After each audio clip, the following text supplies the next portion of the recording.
Les services secrets russes, le FSB, ont arrêté 10 Camerounais qui voulaient protester contre le président Paul Biya. Les Russes ont décidé de les renvoyer au Cameroun pour qu'ils répondent de leurs actes. Ils ont révélé les noms des personnes arrêtées: Kanda Innocent Arnaud, Chuanteux David, Tonfac Bonaventure.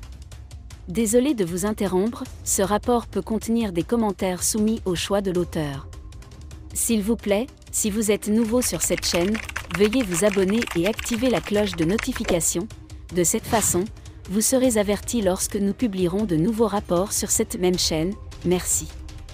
Ces 10 Camerounais ont été interpellés parce qu'ils projetaient de manifester contre le président Paul Biya pendant sa visite à Saint-Pétersbourg.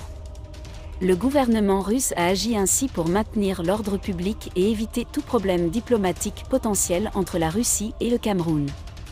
Le président Paul Biya, de son côté, est rentré à Yaoundé dimanche dernier après sa visite officielle en Russie.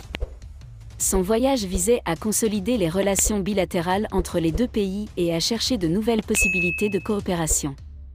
Les autorités camerounaises n'ont pas encore fait de déclaration officielle sur l'arrestation des 10 ressortissants, mais des sources affirment qu'elles suivent attentivement la situation et dialoguent avec les autorités russes pour garantir le retour sécurisé de leurs citoyens.